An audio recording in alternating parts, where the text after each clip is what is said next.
ఈ దేశంలోని ప్రతి పౌరునికి ప్రత్యక్షంగాను పరోక్షంగాను లబ్ధి కలిగించే ఒక చారిత్రాత్మకమైన దిశానిర్దేశకమైన అంశంపై నేను ప్రకటన చేస్తున్నాను. గౌరవ ముఖ్యమంత్రి శ్రీ నారా చంద్రబాబు నాయుడు గారి సూచనల మేరకు ఈ సమిష్టి నిర్ణయానికి మన రాష్ట్రం ఒక నిర్మాణాత్మక సహకారం అందించింది. ఇటీవల కాలంలో జీఎస్టీ పన్నుల విధానంలో చోటు చేసుకున్న అతిపెద్ద సంస్కరణలలో ఒకదానికి రాష్ట్ర ప్రతినిధిగా బాధ్యత వహించడం నాకు చాలా గర్వకారణంగా. గౌరవ ప్రధానమంత్రి శ్రీ నరేంద్ర మోదీ గారు 2025 ఆగస్టు 15న 79వ స్వాతంత్ర దినోత్సవ సందర్భంగా ఎర్రకోట నుండి చేసిన జీఎస్టీ 2.0 సంస్కరణల చారిత్రాత్మక ప్రకటన దేశ ప్రగతికి బాటలు వేస్తాం. ఈ సంస్కరణలను ముందుండి నడిపిన గౌరవ కేంద్ర ఆర్థిక మంత్రి శ్రీమతి నిర్మలా సీతారామన్ గారి కృషి ప్రత్యేకంగా అభినందనీయం. జీఎస్టీ మండలి 56వ సమావేశంలో వాటిని ఆమోదించింది.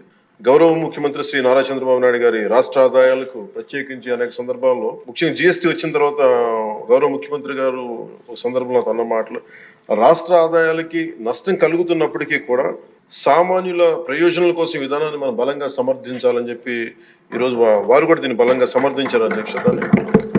ఎందుకంటే మనకి ఆర్థిక ఆటుపోట్లని చూస్తూ కూడా వచ్చే ఆదాయం తగ్గిపోతున్న జీఎస్టీ సంస్కరణ వల్ల, కానీ దాన్ని ఇంకొకలాగా దాన్ని ఎలా పూడ్చుకోవాలని తెలిసి ఆయన ముందుండి దీన్ని మద్దతు తెలిపినందుకు వారికి నా కృతజ్ఞతలు తెలియజేస్తున్నాను.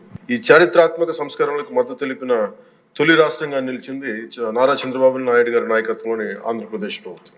జీఎస్టీ పన్నుల విధానాన్ని సులభతరం చేయడం ద్వారా సాధారణ ప్రజలకు ప్రత్యక్ష లాభాన్ని చేకూర్చి వ్యాపారులపై పన్నుల భారాన్ని తగ్గించి పన్ను వ్యవస్థలో పారదర్శకతను పెంచుతోంది. ఈ చారిత్రాత్మక సంస్కరణల పన్నుల విధానాన్ని సులభతరం చేసి వ్యాపార పరిశ్రమల అభివృద్ధికి సహకరిస్తుంది.